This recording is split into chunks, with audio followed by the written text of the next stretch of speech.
मौजूदा दौर में जो कि जिस तरह के भी हालात हमारे सामने हैं, उस दौर में किस तरह के केसेस कोर्ट में ज़्यादा फाइल में क्राइम का भी रेशो बढ़ता जा रहा है, नौजवान बच्चे जो है तो सही डायरेक्शन ना होने, किराड़पुरे का जो वाक़या हुआ जो नहीं होना चाहिए था, इत्तेफाक से हो गया, जिसने किया क्या किया वो तो इन्वेस्टिगेशन जारी केस हुए हैं तो 10 में से 6 का रेशियो ये है कि नशे की गोलियां खाकर ही वो हादसे हुए। कुछ लोग हैं जो उनके फाइनेंशियल भी हेल्प कर रहे हैं और कोर्ट में भी बहुत सारे मतलब लोग आए हैं हमारे पास, जिसमें अफसर खान साहब भी है।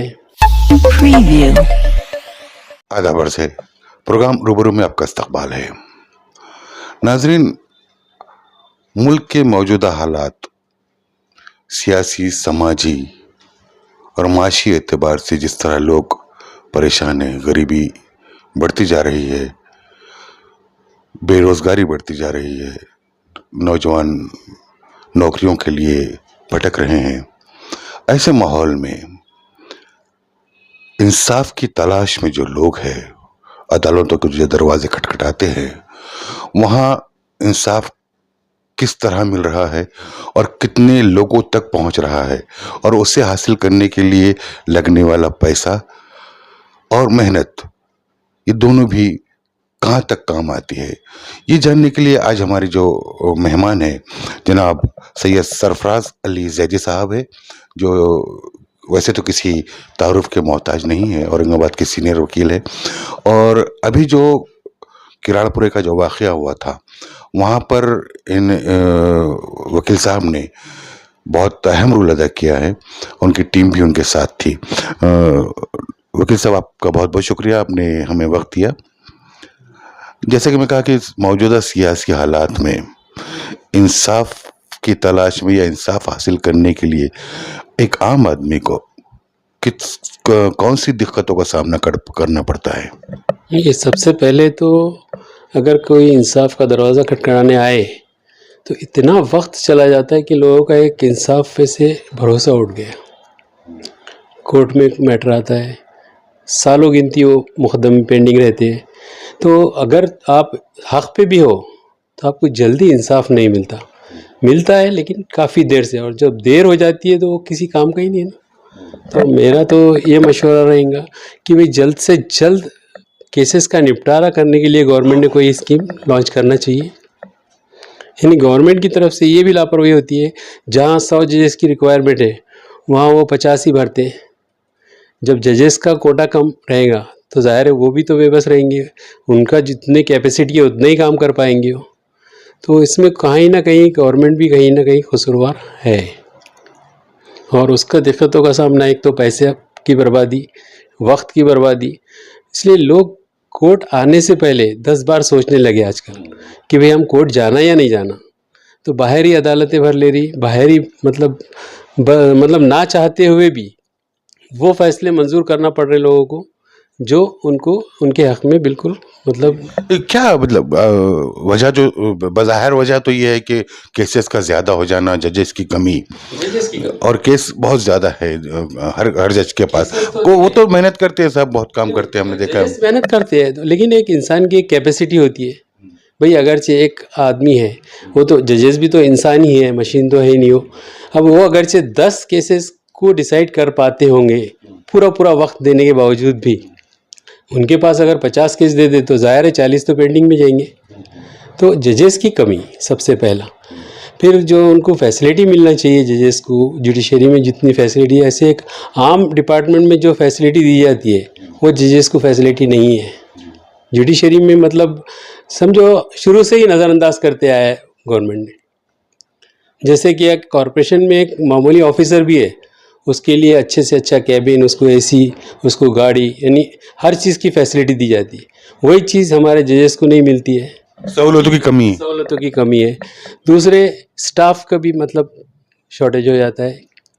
स्टेनो है, कभी एक स्टेनो छुट्टी पे चला जाए तो दूसरे स्टेनो को 2 करोड़ का चार्ज। अब 2 करोड़ का चार्ज रहने के बाद में वो तो इतना काम नहीं कर पाएगा जितना करना चाहिए। जजेस भी हेल्पलेस हो जाते हैं। अभी जो तो ई फाइलिंग सिस्टम शुरू किया है गवर्नमेंट ने, शायद उससे अगरचे कुछ फास्ट हो पाए तो हो सकता है। सर, आपका तजुर्बा है और आप इतने दिन से इस फील्ड में हैं, तो मौजूदा दौर में जो कि जिस तरह के भी हालात हमारे सामने हैं, उस दौर में किस तरह के केसेस कोर्ट में ज़्यादा फाइल हो रहे हैं? देखिए अभी फ़िलवक़्त तो मतलब अगरचे रेशियो देखा जाए तो मैट्रिमोनियल मैटर्स की तादाद ज़्यादा बढ़ती जा रही है। दूसरे नेगोशिएबल इंस्ट्रूमेंट एक्ट, चेक की केसेस, ये चेक बाउंसिंग केसेस भी समझो मैक्सिमम हो रहे हैं। तीसरा जो है तो फ्रॉड और चीटिंग, ये भी ज़रा होते हैं केसेस। हाँ, फ्रॉड और चेक बाउंसिंग के केसेस बढ़ गए हैं।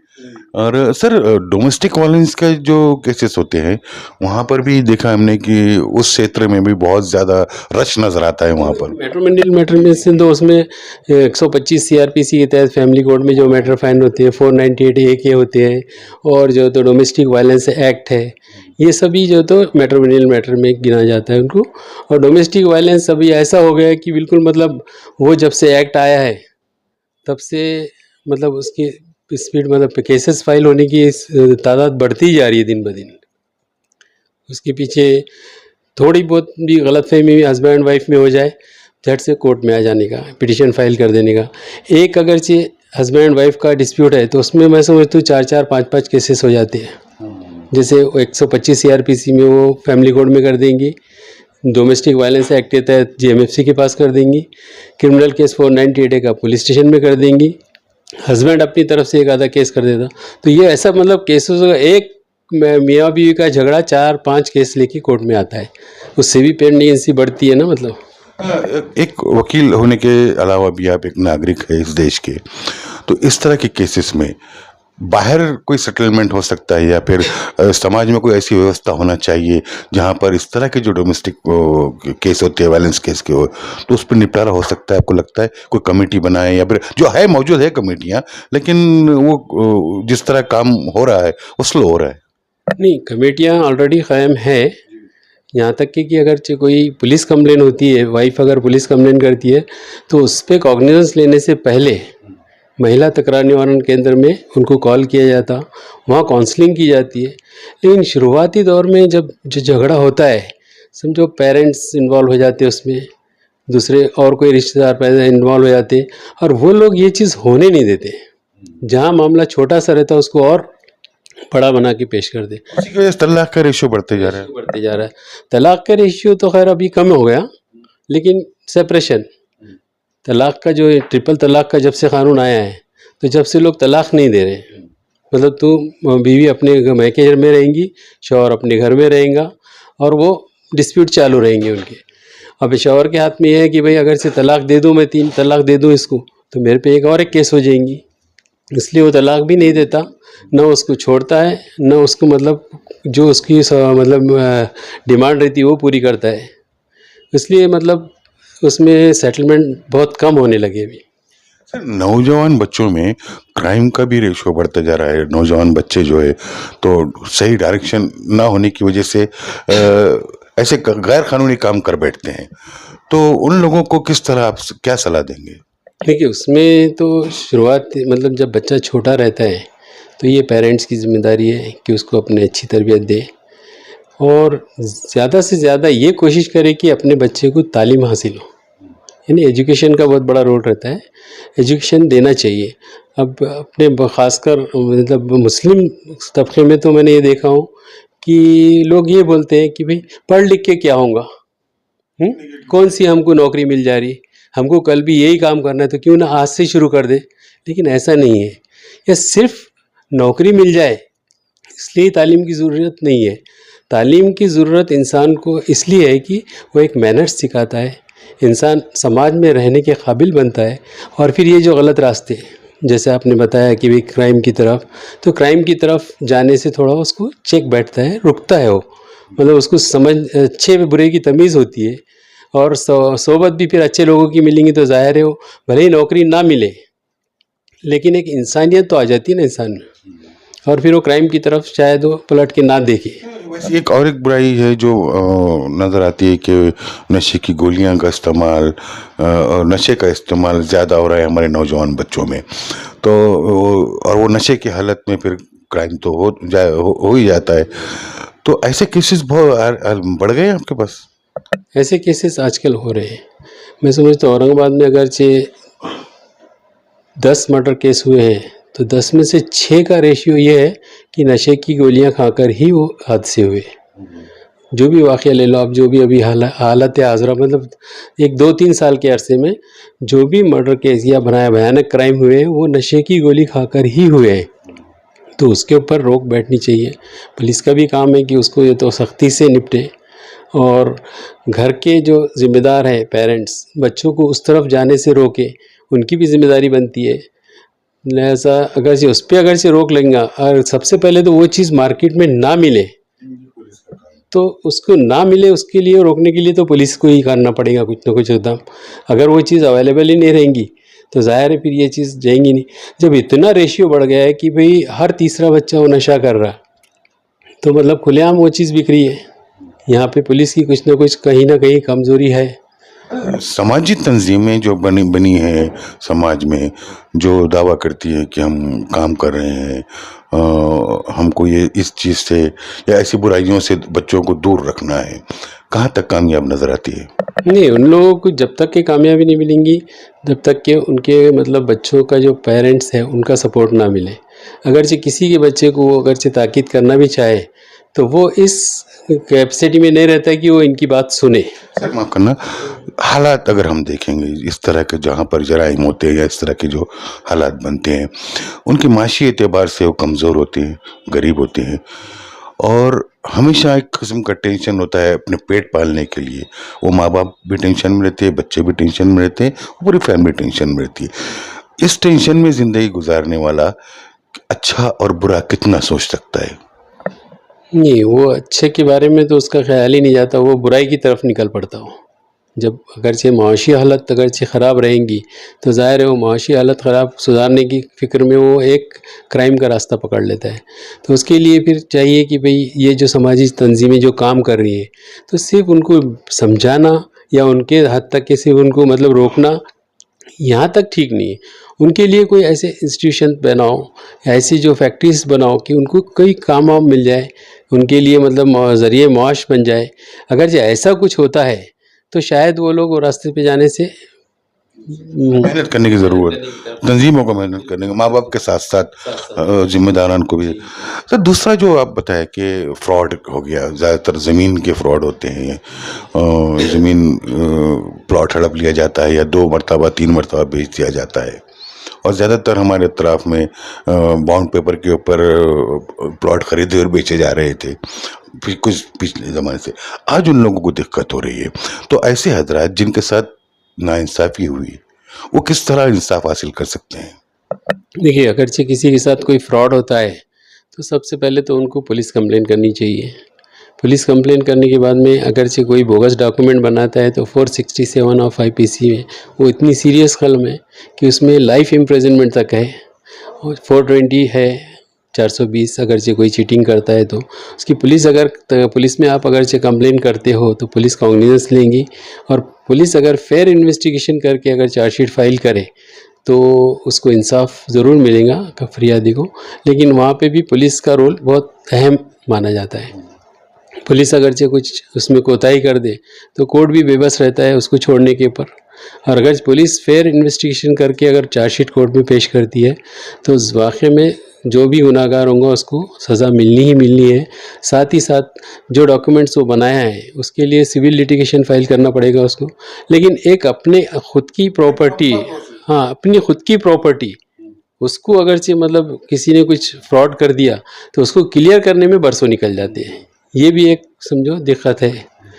तो लोग यही सोचते कि भाई चलो अब इतना बड़ा फ्रॉड तो हो गया, अब हम कोर्ट जाएंगे, कोर्ट में कब मुकदमा फाइनल होगा, तो मजबूरन सामने वाले से कुछ ना कुछ समझौता कर लेते, उसको नहीं चाहते हुए भी कुछ ना कुछ दे देते। तो ये चीज़ जो है तो बहुत गलत है।